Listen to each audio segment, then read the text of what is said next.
Bueno, muy buenos días, tardes, noches, donde sea que se encuentren. Hoy 4 de septiembre de 2022, vamos a tener la conferencia Los Soldados Negros de Hernán Cortés con un invitado, un amigo de la casa, alguien que ya previamente presentó la Fundación de Veracruz y la ruta de Hernán Cortés a Tenochtitlán, tanto en el canal de México Hispano como en el de Héroes de Cavite, y por lo mismo vamos a dar presentación a las asociaciones con sus representantes Ángel Benzal y Eduardo Vázquez. Doy la palabra a Ángel Benzal, presidente de la Asociación Cultural Héroes de Cavite. Adelante. Muchas gracias, Daniel, y por supuesto, muchísimas gracias a nuestro ponente de hoy, a María Jesús Gaspar Covarrubias, a todos los compañeros que nos acompañáis semana tras semana, independientemente de la parte del hemisferio en la que estéis. Y bueno, sobre el Cavite decir que somos una asociación de divulgación histórica, hispanista, que realizamos actividades para toda la hispanidad. Y bueno, ahora en octubre tendremos nuestro gran evento que es Hispanidad Cartagena, al que animamos a todo el mundo a asistir o por lo menos seguir a través del canal de la Asociación Cultural Héroes de Cavite, que la retransmitiremos en línea y bueno, luego se grabarán y se publicarán en el canal de conferencias de la asociación. Pues muchísimas gracias y te vuelvo a dar paso, Daniel. Muchas gracias, Ángel. Eduardo, ¿estás ahí? Por favor. Bueno, parte de México, México Hispano, saludos a todos, esperamos que esta conferencia sea muy buena para todos, les agrade. La difundimos en muchos lugares y a mucha gente les llamó la atención porque de esclavos pueden ser negros, pero decir soldados, los negros, es un poquito difícil creerlo. Entonces creo que esta conferencia nos va a abrir un poquito la expectativa de lo que era la hispanidad en su momento. Saludos a todos. Regreso la voz a nuestro amigo Daniel. Muchas gracias, Eduardo. Eduardo, vicepresidente de México Hispano. Recordando, igual que mencionó Ángel, que tanto en México Hispano como en Héroes de Cavite contamos con diversos medios de divulgación para que nos sigan por YouTube, Twitter, Instagram, Facebook, etc. Voy a dar lectura del currículum de nuestro invitado, Mario Jesús Gaspar Covarrubias. Él es comunicólogo, licenciado en Ciencias de la Comunicación por parte de la Universidad Veracruzana y particularmente de la Facultad de Ciencias y Técnica de la Comunicación. Posee formación técnica en informática, así como la licenciatura en Artes Plásticas por parte de la Escuela Municipal de Bellas Artes de Veracruz. Director del equipo de exploración y estudio del Camino Real Veracruz, México, y del proyecto Ruta de Cortés. Fotógrafo profesional, explorador de campo, investigador independiente en las áreas de fortificaciones, caminos reales, numismática, arquitectura, ingeniería antigua, puentes, acueductos, haciendas de Santa Ana, placas conmemorativas e historia militar. Desde 2006, profesor de historia, computación, diseño gráfico, geografía y pintura. Conferencista, articulista y divulgador en prensa, medios electrónicos, radio y televisión. Es un amigo de la casa, es alguien que tenemos la oportunidad y el gusto de tenerlo el día de hoy, por ser un infatigable investigador y divulgador. Siempre es un gusto y un honor contar con sus palabras, con su presencia. Adelante, amigo María Jesús. Muchas gracias, mis queridos amigos. Pues sí, efectivamente, como menciona nuestro amigo de la Ciudad de México, el tema de los soldados negros de Cortés es bastante polémico, porque no cuadra con la imagen tradicional que tenemos de los conquistadores y muchísimo menos de lo que aquí en México le llaman la negritud.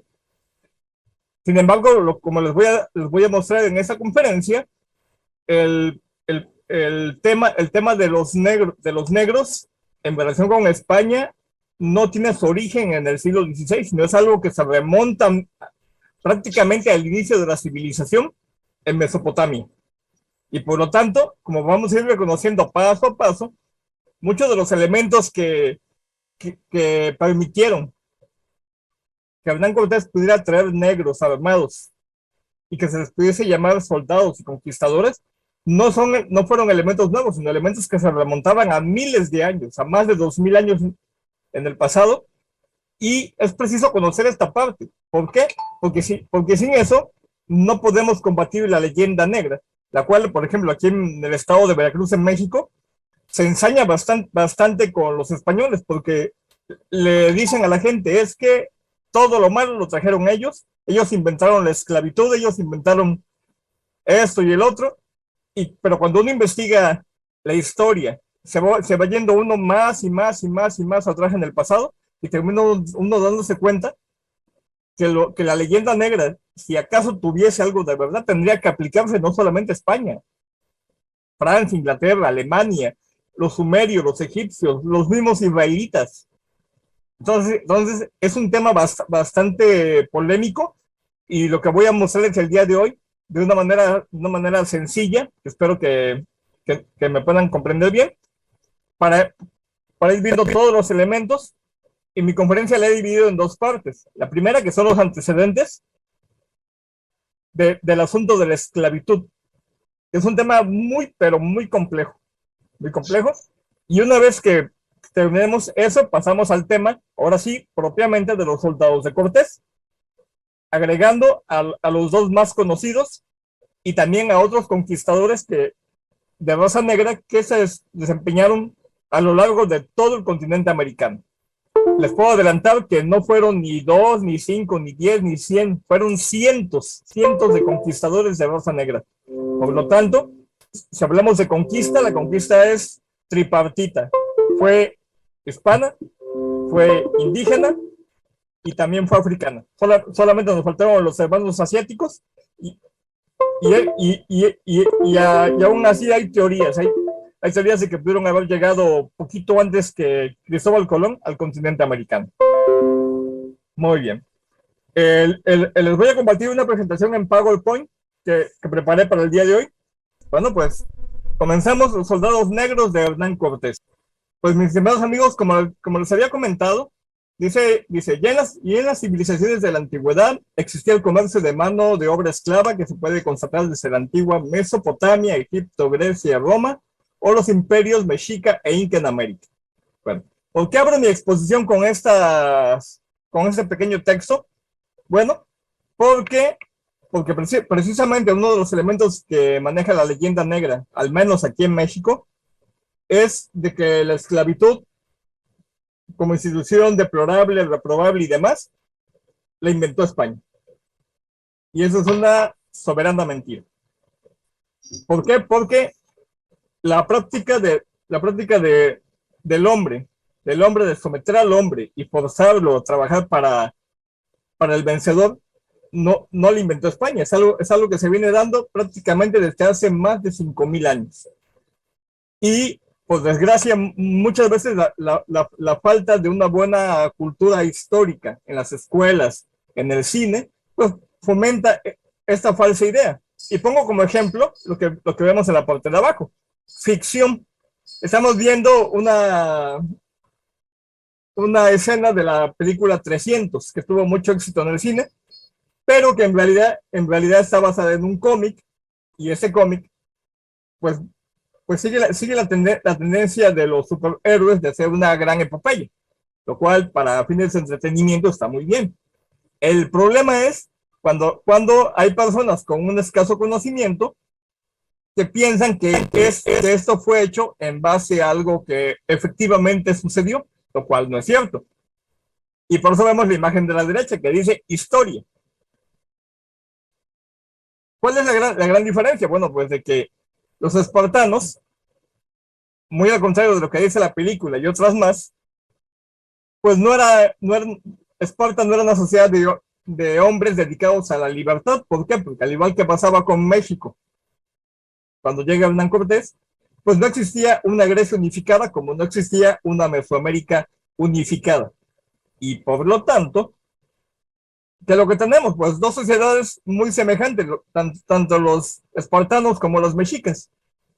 ¿En qué se parecen? Que son militaristas, que quieren esclavos y que tienen una élite guerrera cuya principal función es la guerra. Pero para que una sociedad se dedique exclusivamente a las artes militares, tiene que haber una parte de la misma sociedad que se dedica a la agricultura y a todas las demás funciones que son obligatorias para sostener la vida. De otra manera es imposible.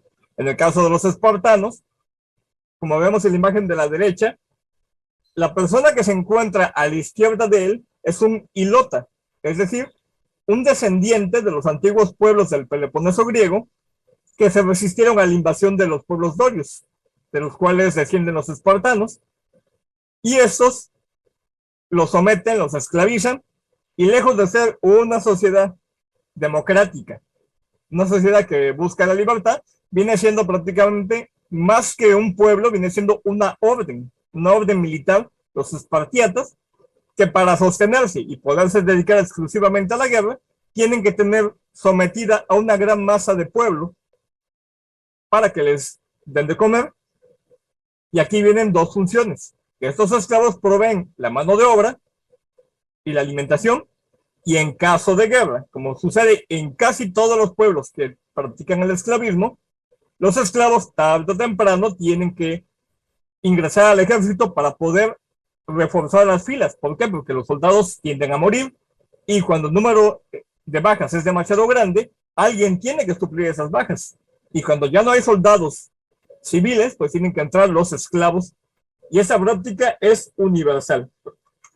Prácticamente no hay ningún pueblo de la antigüedad que haya practicado el esclavismo que no haya incorporado a los esclavos al combate también. Y me voy a centrar particularmente en la esclavitud del Imperio Romano, porque aquí están los elementos que se van a ver posteriormente en la provincia de Hispania, y más tarde en España, y más tarde en América. Y si leemos en el texto, vamos a ver, dice: la sociedad romana fue esencialmente esclavista, y por tanto su economía como su estructura social se basaba en un sistema de clases, donde el esclavo constituía el escalafón más bajo de la sociedad. Es decir, al igual que muchos pueblos, ya para la época del Imperio Romano, a unos 2 milenios del presente, la esclavitud ya era una institución. Por lo tanto, cuando nos digan de que España inventó la esclavitud, no es cierto, porque esa ya existía desde miles de años antes. Nos dice también que la economía romana, como su sociedad, dependía del trabajo de esclavos, que eran fundamentalmente en latifundios, minas e industrias. Esa es una de las principales causas que fomenta la esclavitud. Ahora, en referencia a un tema que debatimos esta semana en México Hispano, acerca de un escritor español que mencionaba que en Cuba, a finales del siglo XIX, los esclavistas o los españoles que tenían esclavos criaban granjas de negras para seguir fabricando esclavos a través de embarazarlas. Le comentaba yo al compañero de que al menos en mi opinión me pareció una exageración. ¿Por qué? Bueno, porque eso se da también a nivel universal en casi todos los pueblos que practican el esclavismo. Al principio, los esclavos provienen de la captura por la guerra. Luego vienen dentro de su misma sociedad. ¿Por qué? Porque todas las sociedades, por mucho que se esfuercen, tienden a tener grandes diferencias sociales y de clases. Siempre hay alguien que gana más, siempre hay alguien que gana menos, siempre hay alguien al que le cargan más la mano, y siempre hay alguien que procura que a los demás se les siga cargando más la mano. Por lo tanto, esas diferencias producen que en casos extremos, y lo vimos también aquí en Mesoamérica con los mexicas, que en tiempos de hambruna, la gente del pueblo se vendía a la casta militar mexica para obtener alimentos. Y lo mismo sucedió en Europa también. En casos extremos de crisis social, los mismos ciudadanos pasan a ser parte de la clase de esclavos. Y también, de manera económica, para quienes compran esclavos, pasadas unas generaciones les resulta más económico mantener a esclavos que nacen en la misma casa, en la misma propiedad, que seguir comprándolos. ¿Por qué? Porque no es solamente comprar al esclavo, pero también hay que educarlo, hay que alimentarlo, y sobre todo, hay que estar alerta con él de que no se quiere escapar. Y una de las maneras más seguras es que el esclavo nazca dentro de la propiedad, como parte de la familia, se integre a la familia de este niño y crezca apegado a la familia, de tal manera que el ansia de libertad se vea cada vez más reducida, o bien se crean lazos fraternales, con lo cual el esclavo ya no ve tan desventajosa su condición. Ahora, dentro del Imperio Romano, pues, ¿qué tenemos con la esclavitud? Los esclavos eran vendidos en subasta pública o a veces en las tiendas o por venta privada. Es decir, la subasta de esclavos que tanto enoja a los indigenistas y a los defensores de los afrodescendientes, no le inventó España. Esa práctica ya venía de miles de años atrás. Número 2, los esclavos estaban expuestos en soportes rotativos para ser mejor observados. Eso también ya existía desde miles de años antes. Número 3, los precios variaban con la edad y la calidad, así como los niños esclavos eran más baratos que los adultos. Esta práctica, que se vio mucho en Hispanoamérica, también ya tenía miles de años de estar funcionando. Y prácticamente es, más que de nivel cultural, es una práctica de sentido común. Es decir, una especie de control de calidad respecto a lo que uno está comprando, que en este caso estamos hablando de seres humanos. Muy bien. La vida del esclavo. Número 1, la asignación a las minas era como una sentencia de muerte. Aquí en Hispanoamérica, el trabajo de las minas lo hacían muchas veces los indígenas. Pero cuando la población indígena comenzó a disminuir debido a las epidemias, a los malos tratos, o a que los indígenas abandonaban sus regiones habituales, pues los negros tuvieron que reemplazarlos. Y sí, efectivamente, con la tecnología que había todavía hasta hace siglo y medio, trabajar en las minas con condiciones de higiene muy lamentables, podemos decir que era prácticamente una condena de muerte. Número 2, los esclavos agrícolas generalmente les iba mejor, mientras que los esclavos domésticos de las familias ricas de Roma, una familia urbana, probablemente disfrutaban del más alto nivel de vida de los esclavos romanos. ¿Sí? Este punto es muy importante porque se refiere precisamente a los 3 tipos de negros que vamos a ver en el siglo XVI. ¿Por qué? Porque cuando las personas que denigran a España por el asunto de la esclavitud, dicen, es que venían esclavos. Y sí, era cierto, había esclavos. Pero ojo, no todos los negros eran esclavos. ¿Por qué? Porque la misma sociedad hispana había evolucionado más allá de los cánones romanos, y como pasa inevitablemente con el transcurso de los siglos, las prácticas van cambiando. Lo que en un siglo es válido, en el otro puede ser completamente cambiado. Y eso hay que tomarlo siempre en cuenta, porque mucha gente cuando habla de historia, piensan que una situación que se dio en el siglo XVI permaneció inmutable durante 300 años y que seguía vigente en el siglo XIX, lo cual no es cierto. Número 3, los esclavos domésticos podían encontrar trabajos como peluqueros, mayordomos, cocineros, empleados domésticas, enfermeros, maestros, etc. Es decir, las labores administrativas que requieren de una educación, pero no de una educación elevada. Y 4, los esclavos de ciudad solían tener familia y una gran autonomía. Parte de eso lo podemos ver a veces en las películas, donde el esclavo se comporta más bien como una especie de secretario del dueño y no como un animal de carga. Ahora, los esclavos en el Imperio Romano, ¿cómo podían lograr su libertad? Este punto también es muy importante porque esas prácticas las vamos a ver también 2000 años después en Hispanoamérica. 1, a través de su propia muerte. 2, por la muerte de su amo, en su testamento solían liberar a sus esclavos. Esa práctica, la del punto número 2, se multiplicó en Hispanoamérica gracias a la implantación del cristianismo. Precisamente la evangelización hizo que para el siglo XVII o XVIII, muchos católicos de familias que tenían esclavos pusieran en los testamentos que al morir yo, liberen a mis esclavos como un acto de expiación, de piedad o de misericordia cristiana. 3, comprando su libertad. Este punto también es muy importante porque también existe la creencia de que el esclavo negro llegaba y que no tenía absolutamente ningún derecho, absolutamente nada que le permitiese emanciparse, lo cual no era cierto. Así como hemos hablado en diferentes momentos de los tipos de imperios, cuando hay un imperio depredador que crea colonias, que solamente extrae los recursos naturales, así también hablamos que hay imperios integradores, los cuales las tierras que van agregando les dan su cultura, sus usos y costumbres, sus leyes, y de esa manera el territorio conquistado se vuelve parte de ese imperio. El imperio integrador, en ese caso por excelencia en los últimos milenios, fueron dos: el imperio romano y el imperio español.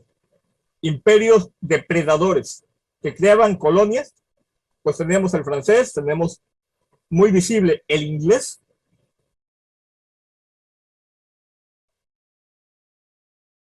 Número 3, comprando su libertad. Número 4, por declaración ante un magistrado.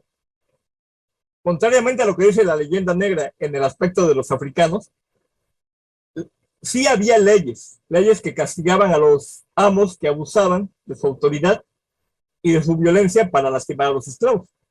¿Por qué? Porque aquí, además de una parte de compasión religiosa, también tenemos el aspecto económico y el aspecto político. ¿Por qué? Porque si se tensa demasiado la cuerda del maltrato, pues la población maltratada tiende a rebelarse con todos los desastres que eso conlleva. Y también otro detalle: muchos emancipados permanecían en sus casas haciendo las mismas labores, aunque con mayor dignidad.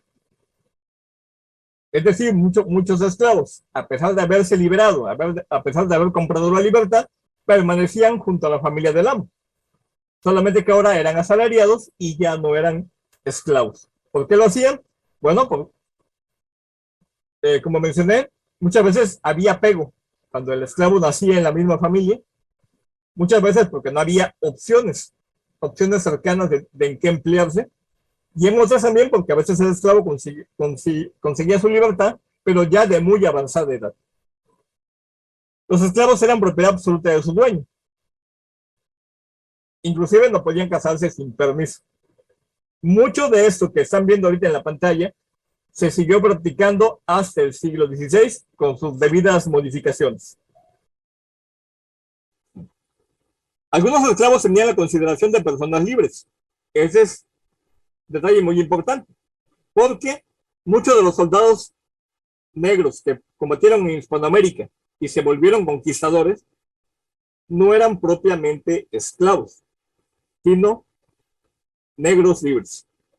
Y su condición tenía su origen precisamente en la sociedad romana. Aquí estamos hablando de esclavos de diferentes razas, pero que poseían a veces una cultura superior a la del dueño. Los romanos eran muy admiradores de la cultura griega, otros porque destacaban en la labor a la cual se le destinaba, especialmente la administración.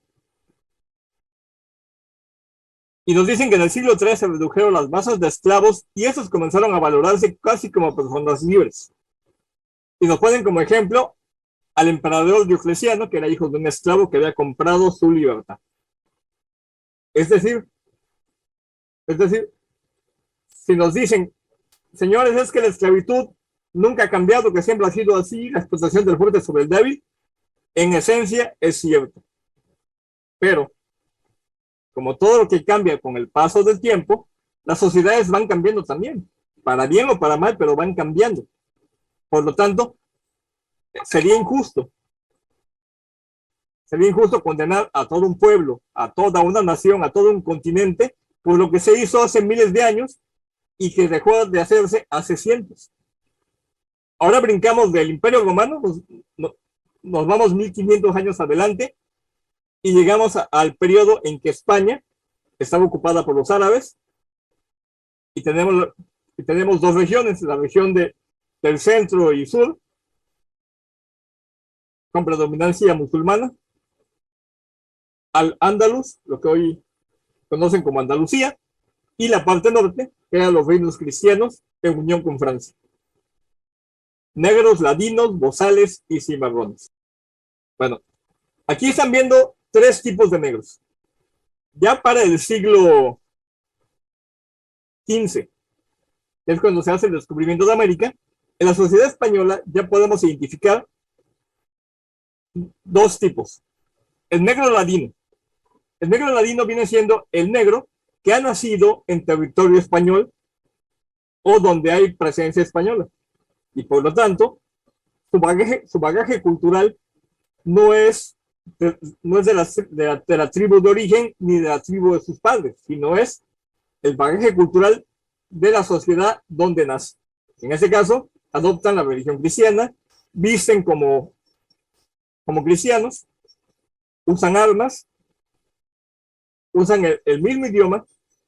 La única diferencia es de que están con la condición de esclavos.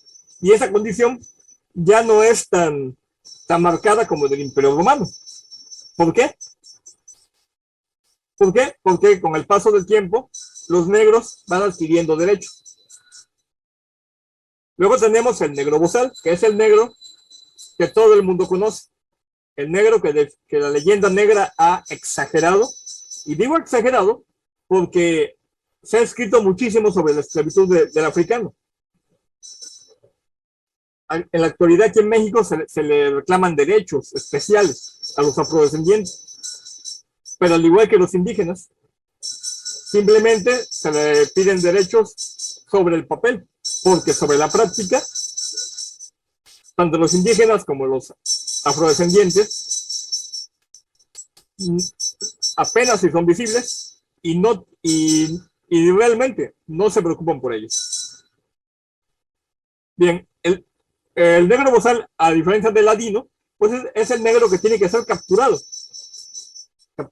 transportado y vendido para servir como mano de obra. Y finalmente tenemos el negro cimarrón. Este es el negro heroico aquí en Hispanoamérica. ¿Por qué?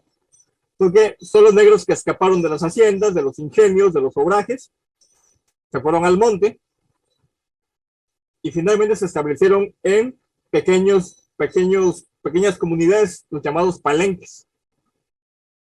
Y el que estoy mostrando en la imagen, a la derecha, es la estatua del negro Yanga, muy conocido en todo México porque se le atribuye de una manera equivocada, se le atribuyen que fue el primer libertador de América.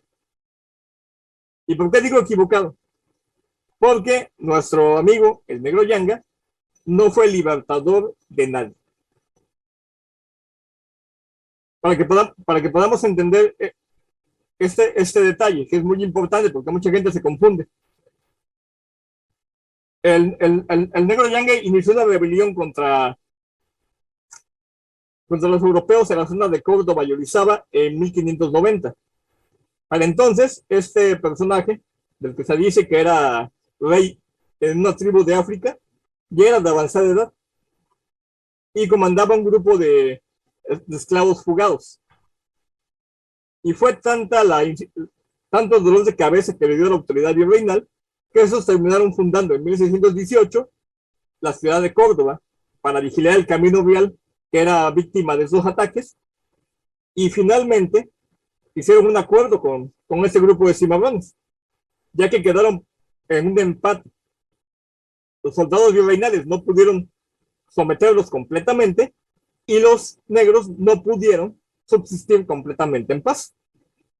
Entonces, para llegar a un acuerdo que rompiese esa tensión, se le permitió no al negro Yanga, que muy seguramente ya había muerto, sino a su nieto, de nombre Gaspar Yanga, estableció un acuerdo Y fíjense bien lo que voy a decir.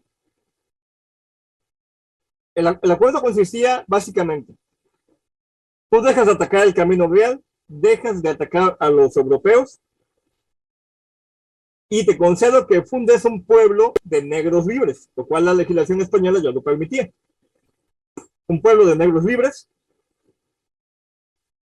Y chequen el detalle. Al fundar este pueblo, vas a recibir un cura, un sacerdote. Todos van a estar bajo la fe cristiana, no bajo sus creencias tribales. Quien los va a gobernar va a ser un descendiente de tu familia, la familia Yanga. Y si llegaran a llegar al pueblo esclavos fugados, me los tienes que devolver. Porque si no, se va a considerar como un acto de guerra y el acuerdo se rompe. Y por lo tanto, el ejército virreinal se va a ver obligado a atacarte nuevamente y destruirte. Para muchas personas mal informadas, especialmente en el pueblo de Yanga, donde un alcalde municipal se aprovechó de estos datos que les estoy dando, se aprovechó de eso hace muchos años para fabricar una leyenda que honrara a su familia. Dijo que era descendiente directo de Yanga e inventó esta fábula, porque en la realidad los cimarrones del negro Yanga no consiguieron independencia ni autonomía. Lo único que consiguieron fue, como ya existía en otros lugares de la Nueva España, fundar un pueblo de negros libres, con la única diferencia de que ya no iban a tener que llevar la condición de esclavos, pero estaban obligados a integrarse a la sociedad novohispana. Por lo tanto, ni hay tal independencia, ni hay tal autonomía, ni hay tal heroísmo.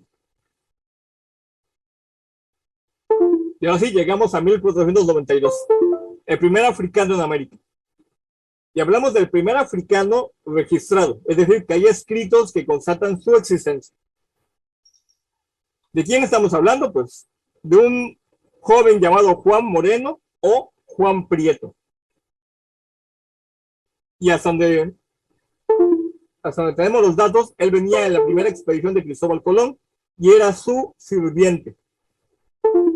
Y también encontré datos que nos indican que Juan Moreno también hacía las funciones de marinero y contador. Es decir, estamos hablando de un negro ladino que tenía cierta cultura, cierta experiencia que el almirante necesitaba, un hombre de confianza, a pesar de ser negro.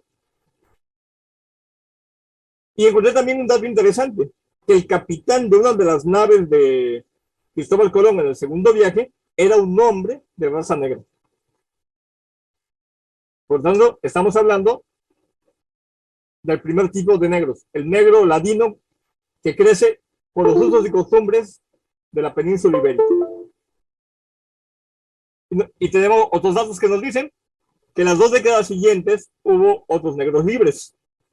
De hecho, la corona española estaba muy interesada que los africanos que llegaran a América fueran ladinos. ¿Por qué? Porque ya tenían suficientes problemas con los colonos y también por eso se vieron obligados a implementar la institución del cabildo para mantener a todos a raya y que no cundiera la anarquía en los nuevos territorios. Muy bien, de ahí nos brincamos a 1517, donde la expedición de Francisco Hernández de Córdoba, que como ya sabemos, parte de Cuba, y es la primera expedición que tenemos registrada de manera incontestable, que llega al territorio mesoamericano, aunque solamente llega hasta la parte sur de la península de Yucatán, al punto de Champotón, y de ahí regresa a Cuba. Al año siguiente tenemos la expedición de Juan de Grijalva, la cual con mayor éxito pues llega hasta el islote de San Juan de Ulúa y continúa navegando hasta el río Pánuco, después vuelve a regresar a San Juan de Ulúa y finalmente regresa a Cuba. En estas 2 expediciones, la de Hernández de Córdoba y la de Grijalva, no hay registro de que hayan venido negros como parte de los expedicionarios. Y ahora sí, llegamos a la expedición de Hernán Cortés. Y en esa expedición, siguiendo el itinerario del piloto Antón de Alaminos, que había estado con Hernández de Córdoba y con Grijalva, hacen la navegación siguiendo la costa de Yucatán, de Campeche, de Tabasco, y llegan finalmente al islote de San Juan de Ulúa el 21 de abril de 1519. La composición de esa expedición, pues tenemos aproximadamente unas 800 personas, 508 soldados, entre 100 y 110 marineros, y eso según el testimonio de Bernal Díaz del Castillo. Adelante. La composición de los expedicionarios, pues tenemos que sobre el estudio de 743 compañeros llegados con Cortés y con Narváez, pues la mayor parte venía de Andalucía. Otros venían de Castilla la Vieja, otros de Extremadura, de León. Había portugueses, gallegos, asturianos, vascos, 23 italianos y 14 de otras nacionalidades, entre ellos algunos griegos. Es decir, prácticamente la mayor parte de la Europa del siglo XVI venía representada étnicamente en la expedición de Hernán Cortés. Y además de los europeos, pues venían también, según el testimonio de Fray Bartolomé de las Casas, entre 200 y 300 indígenas taínos, los cuales venían como auxiliares y hasta donde sabemos, estos indígenas, ninguno alcanzó a llegar a Tenochtitlán. ¿Por qué? Porque no pudieron resistir el frío de la meseta central. Nos menciona Bernal Díaz del Castillo que el último de ellos murió cuando ya estaban aproximadamente en las sierras de Puebla. Adelante. Y junto con ellos también vinieron africanos. Tenemos cuando menos la certeza que había dos. Y aparecen representados en los antiguos códices. Aquí en la obra de Fray Diego de Durán aparece dos veces. Un negro africano que sigue a Cortés con una lanza y un negro africano que lleva la lanza y que además sujeta a su caballo. Algunos historiadores e investigadores de este tema suponen que el negro que está representado es Juan Gabriel, quien era sirviente de Cortés. Adelante. Y ahora sí llegamos a los soldados negros. El término soldados, pues, se aplica por costumbre, porque ya sabemos que el ejército español no fue el que hizo la conquista, sino esa fue una empresa de particulares. Por lo tanto, más que soldados, el término correcto sería expedicionarios o compañeros.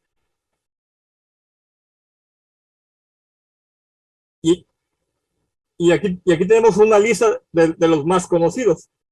Esa lista la tomé de un libro muy interesante que nuestro compañero historiador de España, de apellido Oña, me facilitó esa semana. Un libro muy interesante que se llama Los 7 mitos de la conquista española, el cual, si ustedes me lo permiten, se los voy a compartir dentro de unas horas. Aquí tenemos a Juan Garrido, Sebastián Toral, Pedro Fulupo y muchos más. Y vamos a conocerlos, a los principales de ellos. Adelante. Bueno, el primero de ellos, Juan Valiente. Aquí el estudio de los soldados negros se nos dificulta bastante por dos motivos. La primera, porque como no eran conquistadores con el mismo rango que los hispanos, muchos de ellos sus nombres quedaron registrados, pero no los detalles de sus acciones. Y otra, porque muchos de ellos llevaban el mismo nombre que sus dueños. Y eso cuando venían siendo esclavos. El más vamos a llamarlo así, suya vida fue más activa, más variada. Juan Valiente, quien llevaba el apellido de Alonso Valiente, un hacendado de Puebla, que fue compañero de Cortés. Y lo que sabemos de este hombre es de que llegó a ascender militarmente, llegó a ser capitán. Y además destaca un detalle. Él llegó como esclavo y en algún momento se integró como soldado. ¿Por qué? Porque la expedición de Cortés, como fue perdiendo hombres, y al igual que hacían los romanos, como hacían los espartanos y otros pueblos, tuvo que integrar a los negros como soldados también, como combatientes, lo cual generó que adquirieran alguna importancia social y también derechos. De tal forma que muchos de ellos combatían no solamente porque servían o acompañaban a los amos, también servían porque veían la posibilidad de progresar socialmente, de comprar su libertad o de acumular riqueza cuando ya eran libres. En el caso de Juan Valiente destaca el hecho de que se separó de su amo y le pidió un tiempo para viajar, para participar en otras expediciones, juntar dinero y con ese dinero comprar su libertad, por lo cual volvería al lado de él. Quienes estamos acostumbrados a viajar mucho en nuestro país o en el continente, pues conociendo cómo era de difícil la comunicación en el siglo XVI, pues se pensaría que era un sinsentido, porque los esclavos costaban bastante dinero. Inicialmente, cuando Cortés llega, así como solamente llegan 16 caballos, nada más llegan 2 o 3 esclavos, porque como dice Bernal Díaz del Castillo, valían a peso de oro. Es decir, había tan pocos, o su disponibilidad era tan costosa, que muy poca gente podía permitirse el lujo de tener uno. Y en el caso de Juan Valiente, pues se integró con Alvarado, se quedó en Perú, logró ascender, logró casarse, acumuló cierto capital, le mandó a avisar a su dueño que ya podía pagar por su libertad, pero lo estafaron. Y finalmente terminó muriendo junto a Pedro o Juan de Valdivia en la batalla de Tucapel.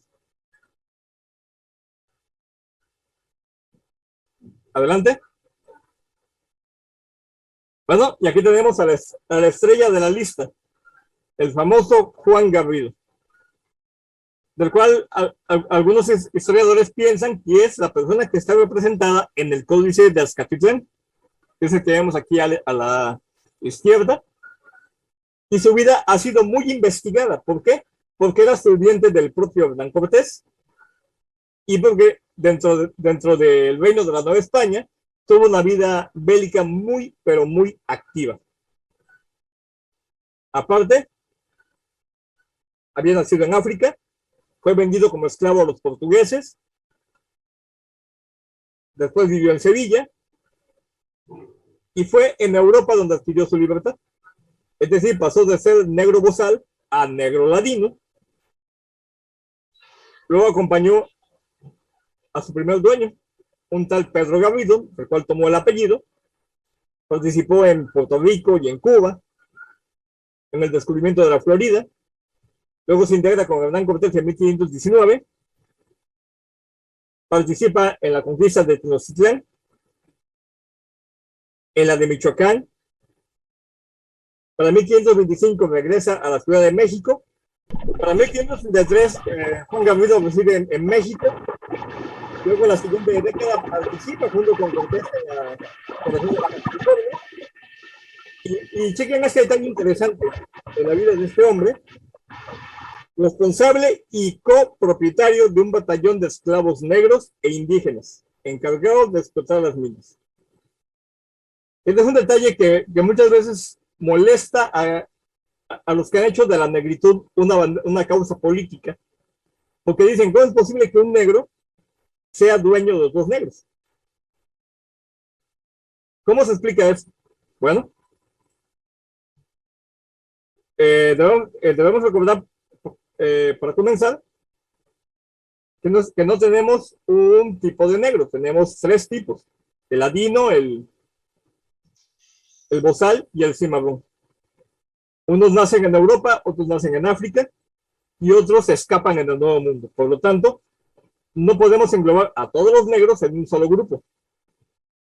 Así como los indígenas tenían su variedad, el indígena conquistador, el conquistado, y el indígena que nunca fue conquistado, así los negros tenían esta variedad. Además, algo que los indígenas se dieron cuenta enseguida, que tener esclavos negros o sirvientes negros elevaba el estatus social del propietario. Por lo tanto, hubo una gran variedad de combinaciones sociales. Por ejemplo, había indígenas que tenían sirvientes negros o esclavos, había esclavos que tenían esclavos negros y sirvientes indígenas, e inclusive sirvientes blancos, o podían casarse con mujeres blancas. Es decir, cuando se hace la acusación de que la sociedad novohispana era racista, de que el Imperio Español era un imperio racista, testimonios como estos derrumban completamente ese argumento y esa parte de la leyenda negra, y confirma lo que hemos estado discutiendo mucho: el mestizaje, no solamente del español con el indígena, sino también del español con el negro y del indígena con el negro también. O sea, tres razas que se mezclan entre sí y son la base muy sólida y muy diversa del actual pueblo mexicano. 1547 es cuando Juan Gabriel muere en la Ciudad de México y deja esposa y 3 hijos. Adelante.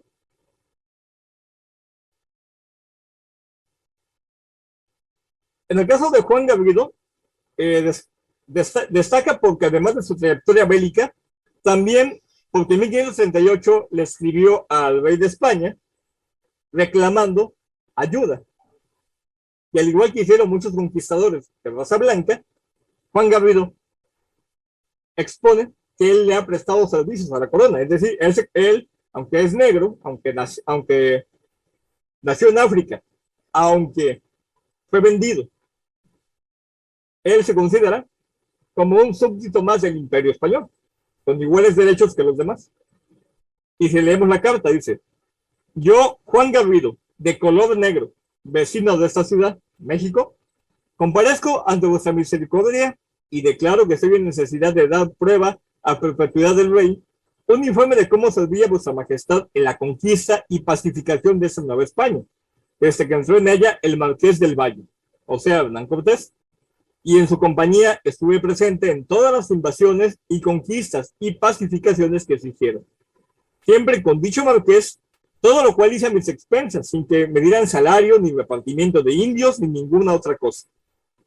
Como soy casado y vecino de esa ciudad, donde siempre he vivido y también iba con el Marqués del Valle a descubrir las islas que están en aquella parte de la Mar del Sur, Océano Pacífico, donde había mucha hambre y privación, y también como fui a descubrir y pacificar las islas de San Juan de Buriquén de Puerto Rico, y también como fui a la pacificación de conquista de la isla de Cuba, con el adelantado Diego Velázquez. De todas estas maneras, durante 30 años he servido y sigo sirviendo a vuestra majestad. Por esas razones, arriba expuestas, pido a vuestra misericordia, y también porque yo fui el primero que tuvo la inspiración de sembrar aquí en la Nueva España, y a ver si tardaba, por razón de lo cual, por haber hecho esa experiencia, vino gran bien a esta tierra, hice eso y experimenté a mi costa. Esta carta, mis estimados amigos, viene siendo la reclamación negra de la reclamación blanca que Hernán Cortés le hizo en los años siguientes al rey Carlos I. Hernán Cortés también le mandó una carta con términos casi igualitos, donde él decía: es que yo hice por la corona esto, todo salió de mi bolsillo, sacrifiqué mi salud, sacrifiqué mis bienes, mi paz, y no puedo pasar una vejez tranquila. ¿Por qué? Porque aparte la corona no me resuelve mis juicios y me tiene siempre olvidado. Tanto Juan Gabriel como conquistador negro, como Hernán Cortés como conquistador blanco, los dos súbditos de la corona le están reclamando al rey los servicios prestados. Y lo están diciendo tal y como es, que salió de su dinero, de su hacienda, y en el caso de Juan Gabriel dice, no he recibido nada porque arriesgué mucho, pero no me dieron nada. Entonces, ¿qué nos está indicando este documento? Que no es cierta la parte de la leyenda negra donde habla de negros que no tienen ningún derecho. Al contrario, sí tenían derecho. De otra manera, Juan Gabriel jamás podría haber escrito esa carta y jamás podría haber sido archivado. Adelante. Juan Beltrán. Este conquistador negro se desempeñó en Chile. Fue parte de la fundación de la ciudad de Villarrica. También fue capitán y se le premió con una encomienda de 500 indios. También dirigía incursiones victoriosas, las llamadas racias, y al final murió luchando con los araucanos. Bien. En el caso de Juan Beltrán, lo que tenemos es un mulato, no propiamente un negro. Es un hijo de español con africano, y aún así, en pleno siglo XVI, obtiene ganancia, participación y premio. Adelante. Juan García, otro conquistador. Ahora nos vamos a Perú.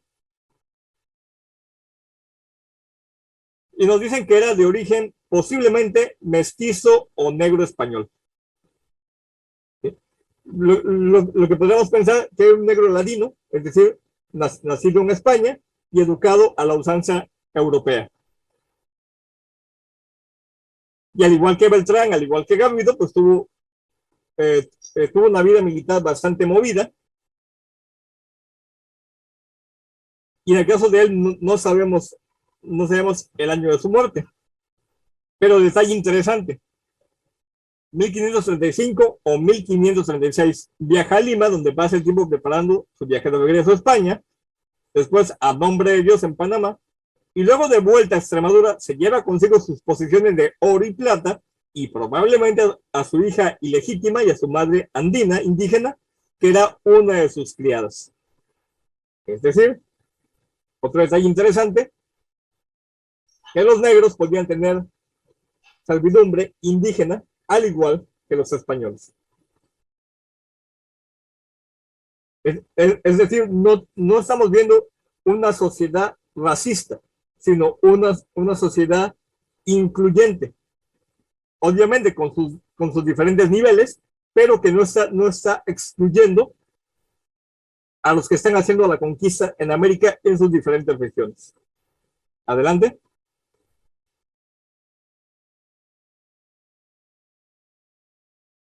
Otros combatientes destacados. Nosotros tenemos a Juan Bardeles. Este combatió en Panamá y en Honduras, y donde él testifica que recibió 50 heridas de flecha. No digo 100 heridas de flecha. Consiguió una pensión concedida por el propio rey y participó en la exploración de Yucatán. Es decir, un esclavo africano que consiguió su libertad y además fue pensionado por la propia corona. Antonio Pérez, participó en Venezuela y logró el grado de capitán. Miguel Luis estuvo también en Perú, en Cajamarca, y obtuvo parte del botín que le arrancaron a los incas de Atahualpa. Gómez de León ese recibió una encomienda en Chile. Adelante. Muy bien. Este, Esta conferencia que les estoy dando, mis queridos amigos, la expuse en 2019, en ocasión de los 500 años de la llegada de Cortés, y me la pidieron para el pueblo de afrodescendientes de Coyolillo, en el municipio de Actopan, que se encuentra al norte de la ciudad de Jalapa, la capital del estado de Veracruz, en México. Ese pueblo de afrodescendientes se ha hecho muy famoso porque a partir del año 2000 comenzaron a hacer funcionar un carnaval que se parece mucho al de Veracruz y que atrae a mucha gente. El carnaval de 2019 pues fue muy concurrido porque coincidía con la celebración de los 500 años de la llegada de Cortés. Y cuando di esta conferencia, pues inicialmente a la gente que fue, pues como que no le interesaba. Sin embargo, cuando comencé a tocar el tema del origen de la esclavitud, que se remonta al Imperio Romano, cuando comencé a mencionar los derechos que tenían los soldados negros, que también podían tener esclavos negros y sirvientes indígenas, se comenzaron a interesar. Y una persona me hizo esa pregunta. Dice, licenciado, ¿usted me podría explicar cómo era posible que, teniendo enemigo en común, los indígenas y los negros no se hayan unido para expulsar a los españoles? Pero lo que le dije, bueno, recapitulando varias partes de la conferencia, pues recordemos que los negros pues vienen acompañando a los españoles. Es decir, ellos no tienen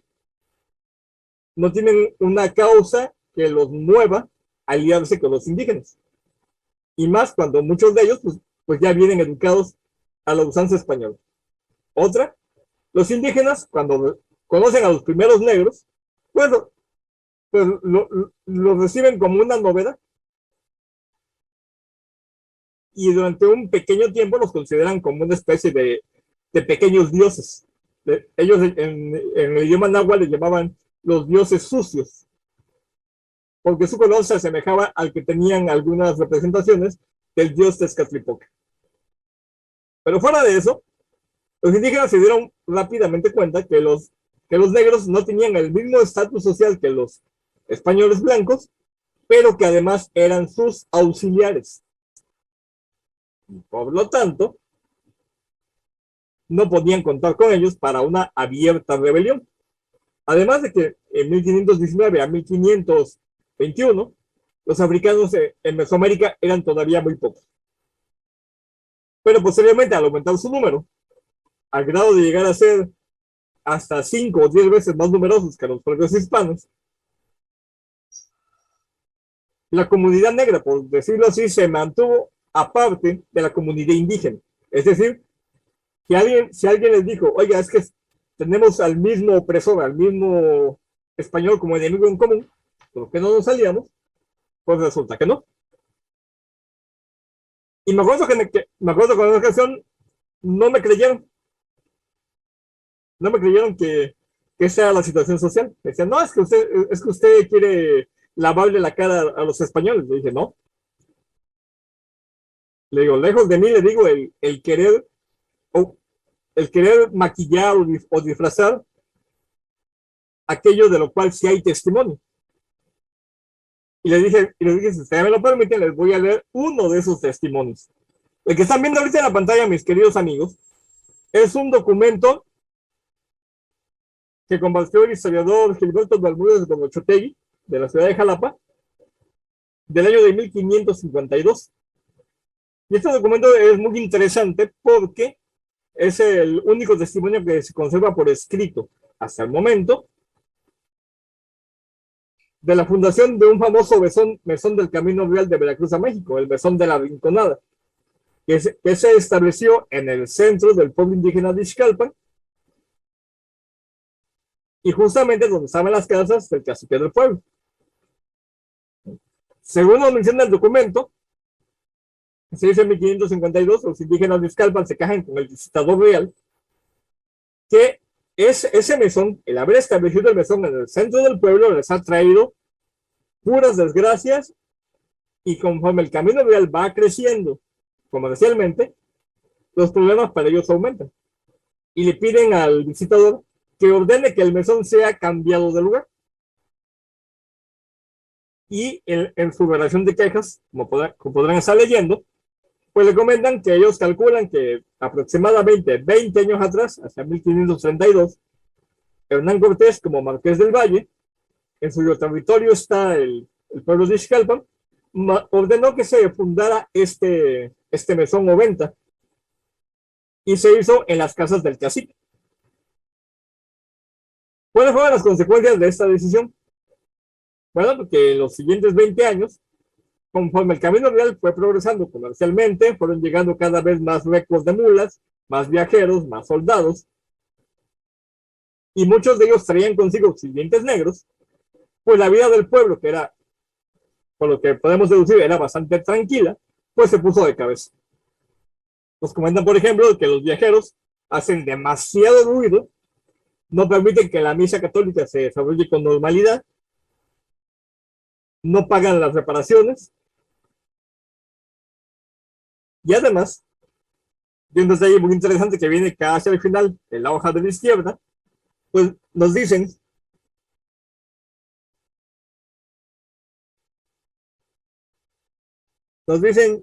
y además de lo dicho, han recibido de los arrieros y sus negros y criados muchas vejaciones, fuerzas, agravios y malos tratamientos, porque entran a las casas de los más iguales y principales, y a los que han forzado sus mujeres e hijos e hijas, y tomado y llevado maíz y gallinas y otras cosas. Y la iglesia que tenían por haber hecho la venta junto a ella, por el ruido, no dejan oír misa. Bien, lo que nos estamos mostrando este documento es de que a más de 30 años de haberse realizado la conquista de Tenochtitlán y de la presencia española en lo que hoy es el estado de Veracruz, no había amor entre indígenas y negros, sino más bien había una rivalidad, porque los negros seguían siendo en diferentes grados fieles a los españoles y se aprovechaban de eso para tener sujetos a los indígenas. La decisión que tomó el visitador, no había amor entre indígenas y negros, sino más bien había una rivalidad, porque los negros seguían siendo en diferentes grados fieles a los españoles y se aprovechaban de eso para tener sujetos a los indígenas. La decisión que tomó el visitador fue ordenar efectivamente que los indígenas tenían la razón y que la venta de las rinconadas se moviera a otro lugar. Lamentablemente para todos, la venta no se movió de lugar y hasta la fecha sigue donde está, en lo que ahora se llama la comunidad de Casablanca, junto al pueblo de Rinconada, y constituye el edificio más antiguo de origen español de toda la región. Y como este tenemos muchos documentos más. Ya avanzada la historia del virreinato, llegamos al siglo XVIII, pues encontramos que la esclavitud de los negros bozales ha ido casi desapareciendo. ¿Por qué? Porque al igual que pasó en el Imperio Romano, al haber generaciones de negros naciendo en las propias familias de los propietarios, la demanda de esclavos comprados y capturados en África fue bajando. Ahora se prefería mejor pagable a los mismos negros que nacían en las propiedades, y solamente quedaron algunos pequeños reductos de negros bozales, por ejemplo en la región de Córdoba y Orizaba, por el estanco del tabaco. Y ahí, parte de las fuerzas que reprimían a los negros y marrones cuando se alzaban, además de las milicias de blancos, eran también los batallones de las milicias de negros libres. ¿Por qué? Porque esa misma división del negro ladino con el negro bozal y el negro cimarrón seguía subsistiendo.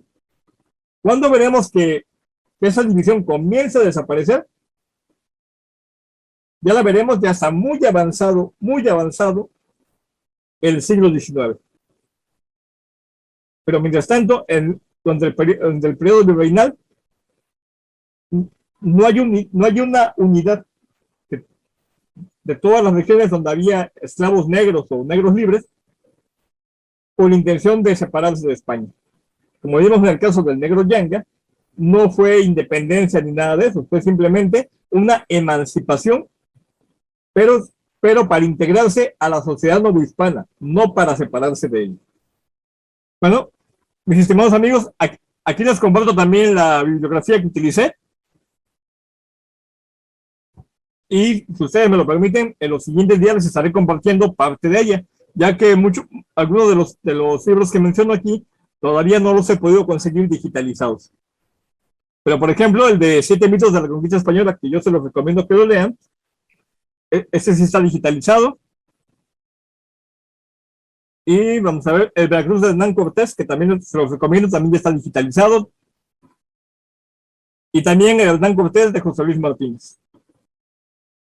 Para aquellos que quieran revisar el tema desde el punto de vista de los videos, que son muy agradables para algunas personas que les cuesta trabajo leer mucho, bueno, aquí les dejo una lista de videos: conquistadores españoles de raza negra, conquistadores africanos de América, los primeros negros en las Américas, y uno que les recomiendo que lo vean todos, porque le pega durísimo a la leyenda negra, especialmente con lo que está pasando actualmente con las series de Netflix. Negros en la alta sociedad de los que Netflix y HBO no hablan. Este video se los recomiendo porque viene muy bien documentado y cómo con datos derrumba esos estereotipos que se están construyendo actualmente, donde ya llegan prácticamente a cosas absurdas como, por ejemplo, poner a la esposa de Enrique VIII, a Ana Bolena, la ponen como una mujer de raza negra. Y como también le cargan la mano a España por el asunto de la esclavitud, y el video revela con datos cómo en las mismas sociedades norteamericana, francesa e inglesa, pues también tuvimos casos como de los soldados negros de Cortés, y cómo hasta bien avanzado el siglo XIX había negros que inclusive eran traficantes de negros. Es decir, ver el tema de la esclavitud africana con una sola óptica, pensar que todos eran esclavos y que por eso que por eso no hay más, es totalmente equivocado. Y leo con esa bibliografía, con esos videos, espero poder ayudar a que ustedes amplíen su conocimiento de la historia, y si ya lo tienen, pues para que lo compartan y además podamos contar también con sus aportaciones. Si alguien quiere contactarme, aquí dejo mis datos, mi correo electrónico, mi número de celular, y me pueden encontrar también en los grupos de México Hispano y de Héroes de Cavite. Y llegamos al final. Muchas gracias. Ya hay algunas manos levantadas. Vamos a comenzar el periodo de preguntas. También pueden hacerlas por chat o también pueden levantar la mano y vamos por orden. Jorge Luis García, por favor, desde Texas. Bueno, si puede prender su cámara y su micrófono para saludarnos, decir, bueno, desde Texas evidentemente nos contacta y para que externe su pregunta. Adelante. Hola, buenas noches a todos. No, iba a ser sin cámara, no tengo la cámara disponible. No hay problema. Mis felicitaciones a Mario Jesús, buena conferencia, ha estado muy interesante, y gracias a Héroes de Cavite por traernos buenas conferencias como esta. Mira, yo solo tengo una pregunta muy sencillita, porque me interesa. Hacia el final de la conferencia has dicho algo sobre negros bozales. ¿Puede ser esa ese tema me interesa mucho? el deletreo puede ser B-O-Z-A-L. Sí. ¿Y qué significa? Muy buena pregunta. Buena pregunta. Hasta donde yo sé, hace referencia al instrumento con que mantenían inmovilizados a los esclavos negros que cazaban y para impedirles que se comunicaran entre ellos. Entonces lo que ocurre es que tenían como lo que nosotros conocemos como un bozal, el que utilizamos para los perros, para que no se muerdan entre ellos, ¿no? Exactamente. Es que lo he leído en muchos documentos, bueno, no muchos documentos, pero unos cuantos documentos, pero está relacionado con otro tema. Entonces no me está solucionando mi duda, no es tu culpa, pero tendré que seguir buscando, porque es un tema que lo llevo buscando ya mucho tiempo y no encuentro un significado concreto para los indios bozales. Mi estimado amigo, si comunica usted conmigo posteriormente, ¿cómo se llama? Para que yo le envíe la información. Perfecto, Mario Jesús. Ahí estamos. Gracias. Bueno, voy a hacer una puntualización. Jorge nos ha dado varias conferencias. Él está en San Antonio, Texas, y bueno, pues ha estudiado muy de cerca las misiones en la del Álamo, bueno, el entorno de San Antonio. Y bueno, pues también ha hecho grandes investigaciones como el descubrir que, bueno, que solamente a lo mejor había 1 o 2 dragones de cuera, un dragón de cuera por misión, ¿no? Entonces, pues dice, bueno, pues si los españoles esclavizaron a los indios en Norteamérica, como una única persona puede mantener el orden entre 100, 200 personas más, o 300. O sea, no son argumentos que se cae que nos ayudan, entre todos nos estáis ayudando a luchar contra la gallina negra, y dentro de poco también le tocará el turno de palabra a Cesáreo Jarabo, que también es un gran historiador. Y bueno, ya cedo la palabra otra vez a Daniel Pérez. Sí, también tienen levantada la mano Andrés Manco, David, de Colombia, si mal no recuerdo, si puede prender su cámara y externar su pregunta, por favor, compañero. Andrés Manco. Y buenas tardes.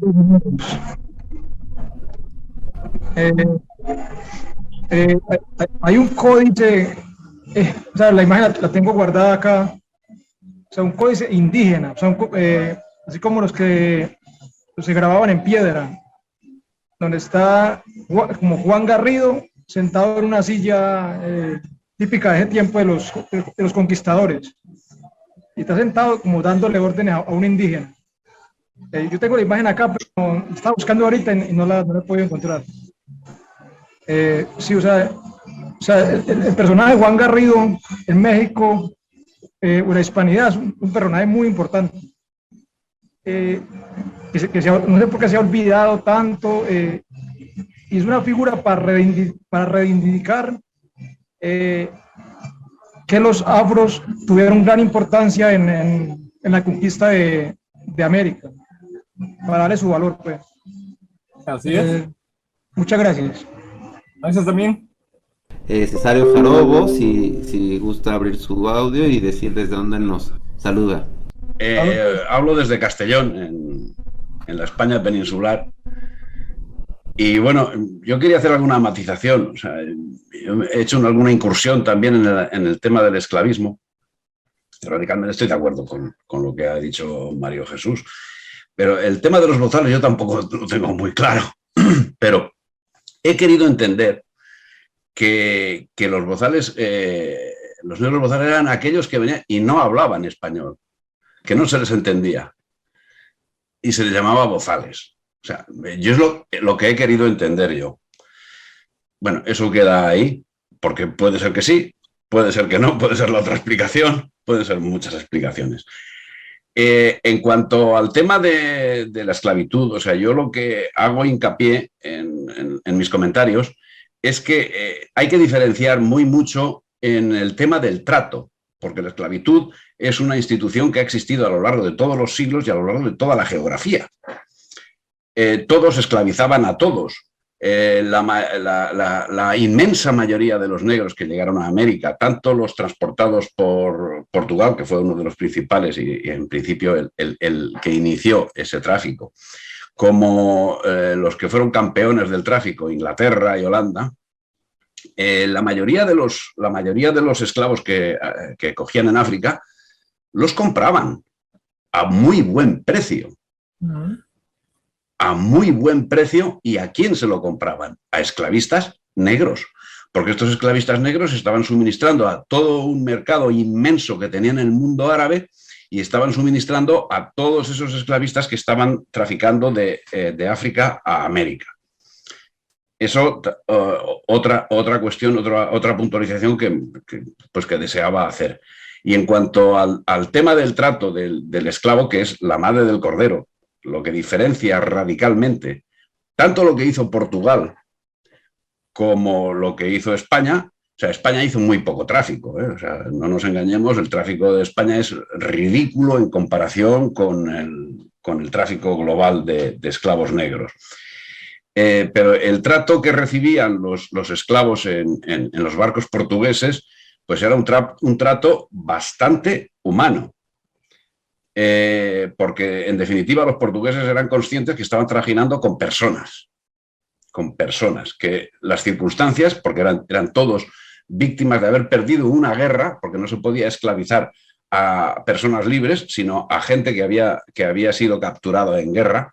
Entonces ellos los compraban, habría los trapicheos que se quiera, pero el caso es que iban como vencidos de guerra, ellos iban convencidos y tanto unos como otros. Y el trato que recibían en los barcos portugueses no era ni de lejos, pero ni de muy lejos, el trato que recibían en los barcos holandeses o en los barcos ingleses.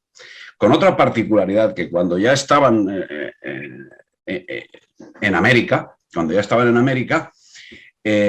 los negros tenían muchas posibilidades de acceder a la libertad por las mismas condiciones de los propietarios, que en muchas ocasiones cicateramente los liberaban cuando el propietario moría. Y entonces en el testamento decían pues que se libere a fulano, a mengano, a zutano y a perengano.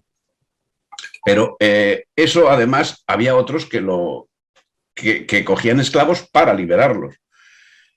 Tenemos un santo, San Martín de Porres, que él mismo compraba esclavos para liberar.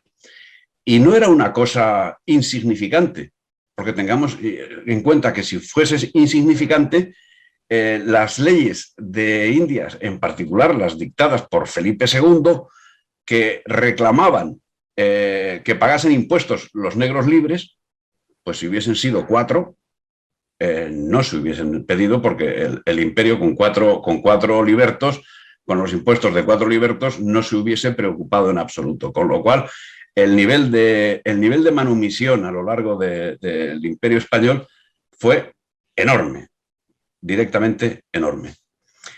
Y bueno, pues nada más, solamente agradecer a Mario Jesús su aportación, que me ha parecido extraordinaria. Gracias.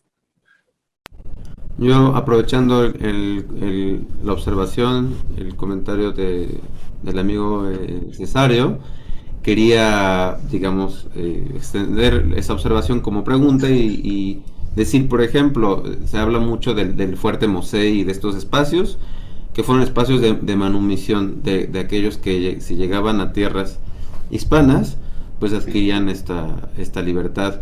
En general podría decirse que en el contexto de otras potencias, de Portugal, de Inglaterra, de Francia, etcétera, España fue un espacio no solo donde, digamos, el fenómeno de la esclavitud estuviera reducido, sino que también fue un espacio donde con mayor facilidad hubiera esta forma de ser liberto, de manumisión, de buscar los esclavos llegar a tierras hispánicas. Es mi pregunta a nuestro invitado del día de hoy. Así es, y ese es un detalle muy importante. Muy importante porque, por ejemplo, en el caso del imperio inglés, del imperio francés, el caso del negro Yang, de haberse producido en tierras dominadas por ellos, la reacción más lógica. Y eso extrapolando otros casos que sucedieron también, su reacción más lógica hubiese sido enviar soldados, artillería, caballería y exterminar al grupo de cimarrones y no integrarlos a la sociedad.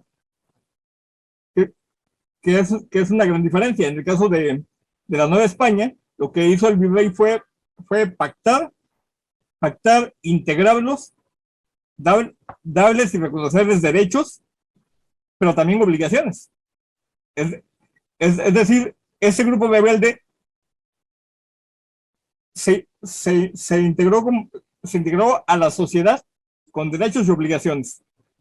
Y no se le consideró como una amenaza a exterminar.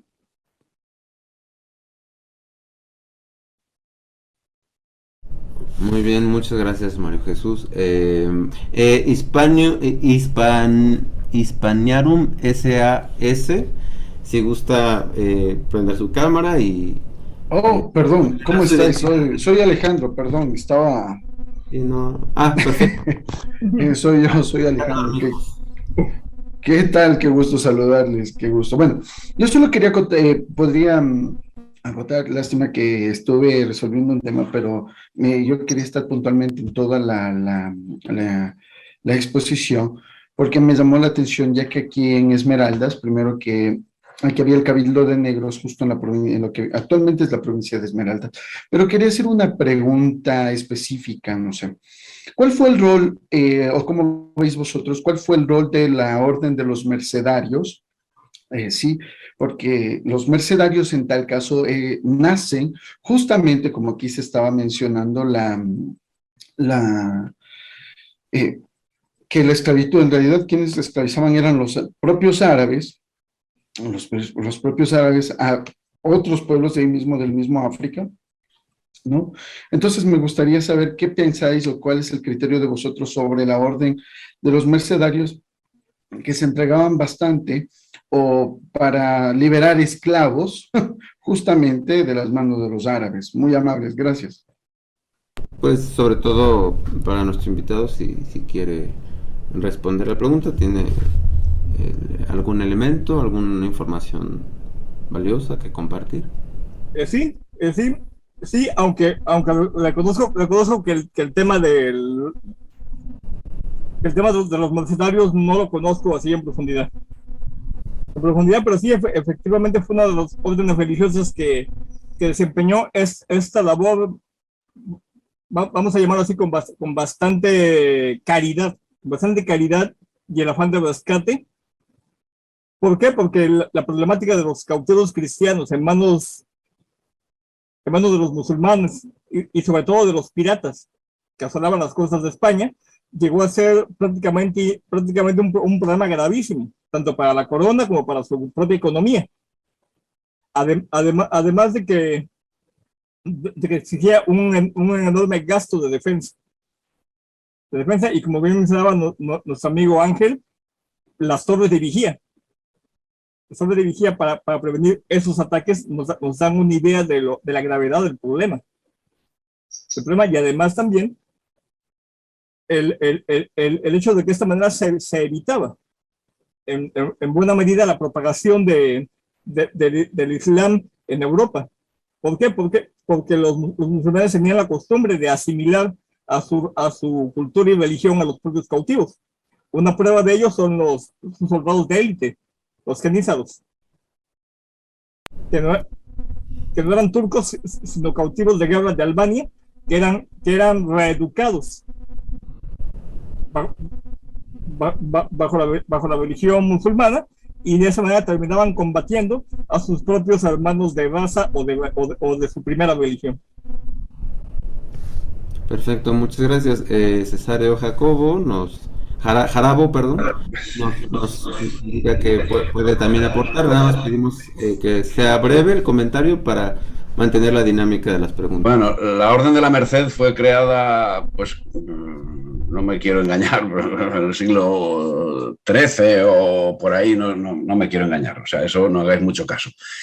Pero lo que sí hizo la Orden de la Merced se hizo precisamente para el rescate de los cristianos que habían sido esclavizados por el mundo árabe en las incursiones que durante todos los siglos estuvieron haciendo, pues, tanto, o sea, en toda la costa mediterránea y lógicamente de una manera muy importante en las costas españolas, que prácticamente era todo el Mediterráneo, porque también estaba Sicilia, etcétera, etcétera, etcétera. Entonces, esta orden lo que hacía era,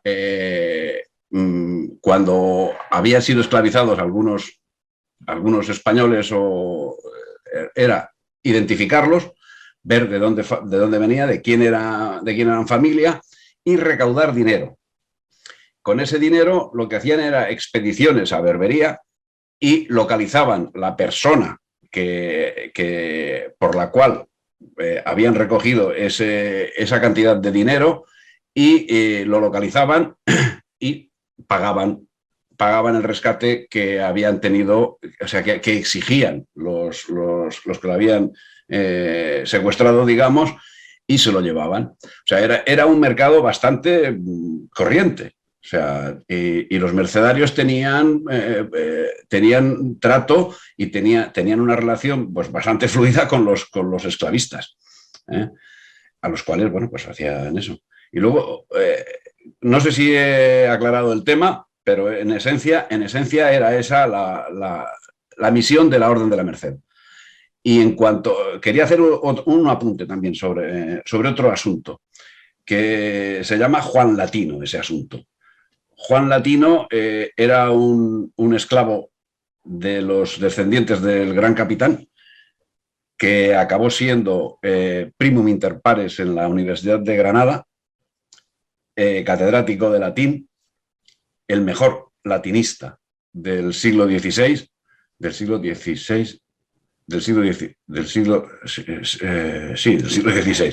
Y bueno, como está enterrado en una iglesia de Granada, en el río Darro, que por cierto luego una inundación se llevó la tumba, y bueno, tuvo relación con San Juan de la Cruz, en fin, o sea, era el rector de la Universidad de Granada. Con eso creo que queda dicho la relación que se podía tener con los negros. Felipe II además ordenó un cuadro suyo que se ha extraviado para tenerlo en el Salón de Personas Ilustres. Solamente quería hacer esa matización al respecto de Juan Latino. Muchas gracias, don. Y de los mercenarios, si queréis, bueno, podemos seguir hablando, pero en fin, en esencia es eso. Muchas gracias, don Cesario. De hecho, creo que en el video, uno de los videos que comparte el amigo Mario Jesús, el que es de Brigada Antifraude, creo que también tocan el tema de este personaje también muy peculiar, igual que los mulatos de las Esmeraldas, que también aparece en la portada de la presentación. Hay personajes muy interesantes de la hispanidad de todos orígenes, ¿no? Lucas Gui, no sé si puede prender la cámara y estará su pregunta. Están las preguntas del chat y también en un momento vamos a comenzar a leerlas. ¿Y desde dónde se contacta con nosotros y nos saluda? ¿Se me oye? Sí. Tienes dos celulares, ¿verdad? O dos computadoras prendidas. Porque había un Lucas Gui que levantó la mano, supongo que sí. No, es que no podía levantar la mano por el móvil. Al revés, por el ordenador. Perfecto. Adelante. ¿Pero se me oye bien o no? ¿O se me oye hablado? ¿Cómo?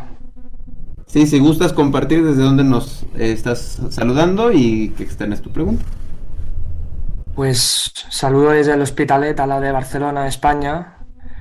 Y bueno, se ha hablado bastante del importante papel que tuvieron los negros en el proceso de conquista. Pero me gustaría saber, teniendo en cuenta pues ese papel que tuvieron, posteriormente, cuál fue la presencia de los negros en el virreinato de la Nueva España, ya que se habla bastante de manera general sobre la situación de los negros en el imperio, y hoy en día pues de restos de negro, pues en el virreinato, pues a mí a la mente me vienen los garífunas en Honduras. Pero yo no sé si en otras partes del virreinato de España pues a lo mejor hubo más presencia y que con el tiempo pues se haya diluido esa presencia, y por qué. Y bueno, esa es la pregunta, gracias. Y gracias por, bueno, a todos los que hacen posible estas reuniones para que todos aprendamos como gente como yo. Muchas gracias. Que es muy joven y que tiene mucho para aprender. Un gusto poder escuchar, gracias. Muchas gracias, Lucas. No sé si quisiera también hacer algún comentario al respecto, María Jesús. Adelante. Y ahorita empezamos a leer los comentarios y preguntas que han externado en el chat. Sí, así es. Si respecto a lo que comenta nuestro compañero Lucas, sí, efectivamente hubo regiones de la Nueva España que tuvieron mayor presencia de negros que otros. Una de esas regiones es precisamente la mía, aquí en Veracruz. Aquí era la puerta de entrada para el tráfico de esclavos y también para su establecimiento, a tal grado que muchas poblaciones todavía conservan un nombre de origen africano. Por ejemplo, la punta cercana que da a la isla de Sacrificios, que se llama Mocambo, donde había un pequeño pueblo de indígenas africanos, de africanos, y también en algunos pueblos de origen español que posteriormente desde el siglo XVI fueron decayendo. Su población europea e indígena fue reduciéndose y ese lugar fue ocupado por los negros libres. Un ejemplo muy conocido es el pueblo de la Antigua, donde estuvo situada la segunda fundación de la ciudad de Veracruz. A partir del siglo XVI, esta fundación fue decayendo en importancia conforme el comercio se fue trasladando a tierra firme, donde hoy es la ciudad de Veracruz actual, y para el siglo XVII, con una población española muy disminuida y casi sin población indígena, el pueblo de la Veracruz, que hoy se llama La Antigua, se convirtió prácticamente en un pueblo de negros libres, y así permaneció hasta la época de la Guerra de Independencia, en que el pueblo fue prácticamente destruido, luego fue reedificado, y ya para el siglo XX, la presencia negra podemos decir que prácticamente se extinguió debido a la intensa mezcla que hubo con los indígenas de la zona, y la gente que vive hoy en día son descendientes mestizos, algunos con muy remotos rasgos africanos, y donde todavía se puede ver la herencia africana en mayor cantidad es en algunos pueblos del norte de Jalapa, el que yo les mencionaba al inicio, el de Coyolillo. Ahí estamos hablando de un pueblo de negros libres fundado en el siglo XVII, con un crecimiento muy lento, y me comentan los pobladores que para el siglo XX era un pueblo que se caracterizaba precisamente por la gran presencia de personas de rasgos africanos. Pero de repente, a partir de 1970, conforme el pueblo se fue integrando a la vida urbana de Actopan y de Jalapa, la gente comenzó a emigrar, y actualmente ya son muy pocas las personas que tienen completamente los rasgos africanos. La mayor parte ya es de piel blanca o de piel apiñonada. Muchas gracias. Entonces, disculpa, perdón, pensé que había terminado. Las razones también por lo cual la herencia africana se fue diluyendo, pues tenía que ver con las leyes. Con las leyes, por ejemplo, para lograr la libertad de los descendientes. Las leyes indicaban que si el africano se casaba con una indígena, los hijos adoptaban el estatus de la madre, y por lo tanto los hijos nacían libres. Y eso que era bueno para los africanos en cuanto a los hijos, causó bastantes problemas a los pueblos indígenas que no querían mezclarse, a tal grado que muchos pueblos, a los negros que se querían emparentar con las indígenas, los rechazaban abiertamente, pero al final de cuentas el esfuerzo resultó, y debido a esa necesidad política de libertad, la herencia africana casi ha desaparecido del estado de Veracruz. Sin embargo, sé de otras regiones de México, por ejemplo, la zona de Acapulco, en la costa del Pacífico, los pueblos afrodescendientes son todavía más abundantes. Está Iván Barrio Nuevo, si gusta también prender su cámara y hacer su pregunta, que sea breve. Y ahorita, si da tiempo, también leemos las preguntas y comentarios que también han estado haciendo en el chat. Adelante. Sí, buenas tardes, buenas noches con todos. Muchas gracias por la ocasión y por la exposición de Mario Jesús Gaspar, que ha estado muy buena. Los saludo desde Lima, Perú. Y gracias a Héroes de Cavite y a México Hispano por darle facilidades para esta conferencia. Mi pregunta es concreta. Son dos preguntas muy breves. Una, si luego del periodo de conquista, hablamos de la primera mitad del siglo XVI, luego de ese periodo los negros siguieron contribuyendo en expediciones españolas en otras partes del mundo, de expediciones de búsqueda y de conquista, siguieron contribuyendo. Esa es una. Y dos, sería, Mario Jesús Gaspar habló de que en determinado momento los esclavos negros eran muy caros. Tengo entendido que justamente esas fueron las razones por las cuales los anglosajones, los ingleses, empezaron a esclavizar a los irlandeses. Hubieron muchísimos irlandeses que fueron esclavos blancos, y esa cantidad de irlandeses que les salía mucho más barato esclavizar irlandeses en determinado momento los ingleses que esclavizar negros. Entonces, si Mario Jesús Gaspar podría de repente tocar ese tema de repente para, pues, no sé, no viene mucho al caso, pero tratándose de esclavos, pues, podría de repente tocar algo de ese tema. Muchas gracias por la respuesta. Si quiere hacer un comentario, invitado Mario Jesús. Sí, muchas gracias. Sí, efectivamente, los negros que combatían al lado de los españoles en calidad de auxiliares siguieron participando activamente en el proceso de conquista, de exploración e inclusive también en la explotación de las nuevas tierras. ¿Por qué? Porque conforme fueron llegando en mayor cantidad se volvieron indispensables. Y para ello hay que recordar también un detalle que se venía gestando desde miles de años atrás. Los esclavos con mayor educación y los esclavos liberados o negros libres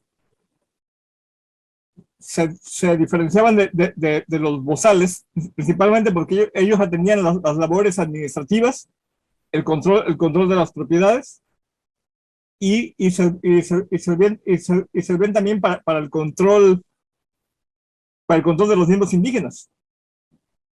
Y de esta manera tenemos, por ejemplo, que en las expediciones que se hicieron hacia el norte de la Nueva España, a las tierras de lo que hoy son Estados Unidos, también llevaron bastantes negros, inclusive en el propio siglo XVI. Precisamente el batallón que comandaba Juan Garrido se componía de 200 negros. Y con ese batallón hacían tanto explotación de minas como exploración en las tierras de la Baja California.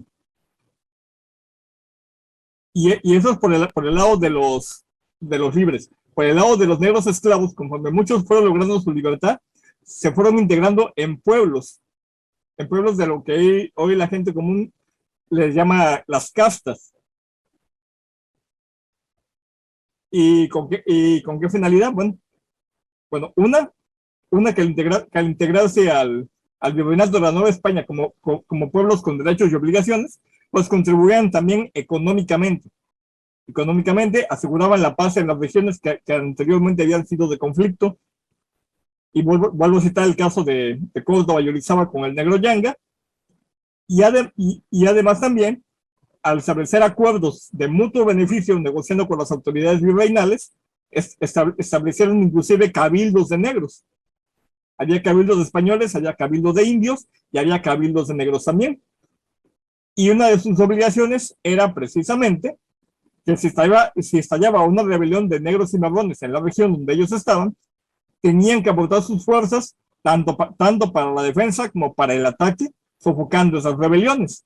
Y si hubiese una invasión extranjeras de franceses o ingleses, eran los herejes por excelencia, las milicias de negros tenían que aportar a la defensa también, particularmente porque ya estaban aclimatados a zonas de clima tórrido, donde los españoles de clima frío se les dificultaba bastante actuar.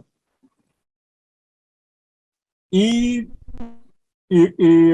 respecto a su segunda pregunta, efectivamente, en las guerras de religión entre protestantes y católicos, una de las prácticas que desarrollaron los ingleses como medio de suprimir la religión protestante en Irlanda fue precisamente exterminar una parte de la población con mucha mano dura, pero también vender a los supervivientes e inclusive mandar a muchos de ellos al exilio, a las famosas prisiones en el extranjero, en los presidios de Australia, de Nueva Zelanda. O sea, mandarlos muy lejos para que no constituyesen una oposición fuerte. Perfecto, ahorita vamos una segunda ronda a Lucas y Andrés, pero antes de eso, dentro de las preguntas que hicieron del chat, voy a leer la siguiente. Dice, esta me llamó mucho la atención, dice Eduardo Marín: ¿es coincidencia que todos se llaman Juan o es una derivación de algún término por el que se conocían? ¿Cómo se da esta coincidencia? Sí, me llamó mucho la atención.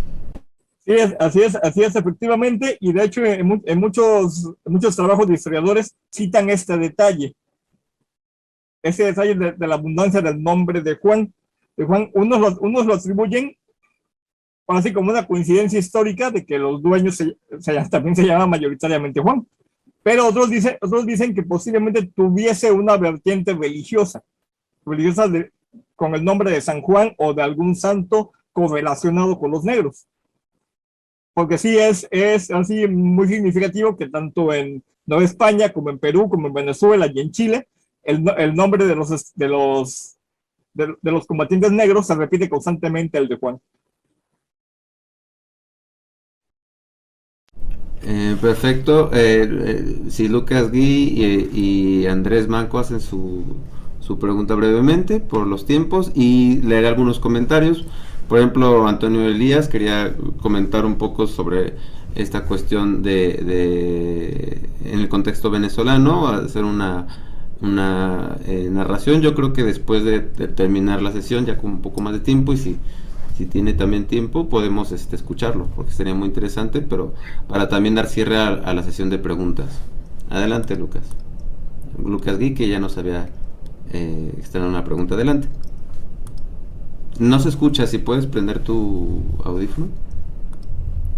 ¿Hola? Ya te escuchamos. Es que tengo un lío porque por el ordenador no puedo usar ciertas herramientas y por el móvil tampoco. Entonces voy juntando un poco con los dos. Creo que antes no se me ha visto la cara, pero es por eso, porque me he hecho un lío. Y la mano también, la quería quitar, pero es que no quiero decir nada, simplemente para aclarar. Porque me he hecho un lío con la cámara y las manos. Estas. Muchas gracias. Sí, Andrés. Adelante.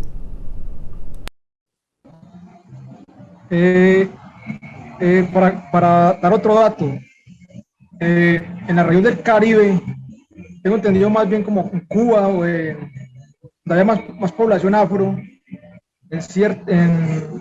había profesores afros que tenían sus escuelas independientes, pues, donde daban clases a cierta clase de población. O sea, no sé si eran esclavos, eran libres o no sé, pero daban clases, eran profesores. Otro dato, cuando sucede el asedio a Cusco por parte de Manco Cápac, un soldado africano le salva la vida a un capitán español en esa batalla. En este momento no tengo el nombre del capitán español, no lo tengo, pero sucedió esa cuestión. Por ejemplo, en Chile, con Juan Valiente, también hay datos que en Buenos Aires, en Argentina, también hubo población africana. Y son datos que se han borrado de la historia, o sea, y en Chile también eso se ha borrado de la historia, ¿verdad? Como en Chile nunca hubieron población africana, lo mismo que en Argentina, cosa que sí hubo. Yo nada más hago dos comentarios. Si va a nuevo que es una pregunta, por favor, muy muy cortito, para ya dar cierre, porque también tenía la mano levantada. Y yo quería, es que hay muchos comentarios también, pero las preguntas, algunas fueron resueltas durante las intervenciones y otros son comentarios. Yo quería leer dentro de los comentarios uno que hace nuestro amigo Antonio Elías Salum, que de Venezuela. Dice: Miguel de Cervantes fue liberado de la esclavitud berberisca por un pago de rescate, creo que a través de la orden, ¿no?, de los mercenarios. Es un dato que varios conocemos, que también esa esclavitud no obedecía solo a una cuestión de color, sino que era una práctica extendida de la época, efectivamente. Bueno, y un tiempo después, ¿no? Y bueno, también nos ofreció, dice: si me lo permiten, les narro una breve historia de la participación de los negros en la guerra de independencia de mi ciudad en Angostura, Venezuela, julio de 1817. Yo creo que eso lo comentamos después de terminar ya propiamente la sesión, porque ya es un poco tarde. Yo sí estaría muy interesado y tener el tiempo para escucharlo, pero pues vamos a darle, sin más, pues darle cierre a la sesión del día de hoy. Y felicitando mucho a invitado Mario Jesús Gaspar, dio muchos datos, puso en contexto desde un inicio, desde cuándo surge la esclavitud, y cuál era la condición de los negros previo a la conquista de Tenochtitlan. Me parece que fue bastante ilustrativo y le agradecemos mucho por esta presentación. Y bueno, pues nada más despedirlo a través de los representantes de las asociaciones que hicieron posible la conferencia del día de hoy. Ángel Benzal, por parte del presidente de la Asociación Cultural Héroes de Cavite, y Eduardo Vázquez, vicepresidente de la Asociación México Hispano, para que cierren también sus comentarios de las impresiones y de lo que quieran compartirnos sobre el día de hoy, la conferencia del día de hoy. Adelante, Ángel. Muchísimas gracias, Daniel. Y por supuesto, muchísimas gracias, Mario, y a Josh, que también estaba, que fue quien me facilitó tu contacto cuando intentamos ver aquel evento para Veracruz que se aplaza. Y bueno, pues ha sido una suerte dar contigo en México, porque bueno, tienes una cantidad, sabes un montón, conoces al dedillo muchísima historia común. Y bueno, pues ya sabes que bueno, ya tú estás dentro de las directivas de México Hispano y bueno, colaboras también con Héroes de Cavite, y bueno, como eres de la casa, pues en cualquier momento ya sabes que puedes dar alguna conferencia, porque la verdad de vez en cuando recibimos también tus mensajes por WhatsApp de información sobre esta historia de común en México, y la verdad es que son muy interesantes. Agradecerte una vez más y nada, doy paso a Eduardo si es que está, y nos seguimos viendo. Gracias. Muchas gracias, Ángel. De cualquier forma, su servidor, Daniel Pem, a nombre de México Hispano, igual como parte de la directiva, agradecemos muchísimo a Mario Jesús Gaspar por esta conferencia muy muy interesante. De hecho, también nos deja de ver porque nos habíamos quedado a la mitad de la otra conferencia de la expedición de Cortés, que también recomendamos mucho que la puedan ver los que nos están siguiendo el día de hoy. Y pues damos por finalizada la sesión del día de hoy, no sin antes que nuestro invitado Mario Jesús nos despida. Adelante. Gracias. ¿Cómo se llama? Nada más para finalizar de las preguntas que habían hecho los compañeros, voy a citar dos de ellas que quería aportarles. Por ejemplo, en relación al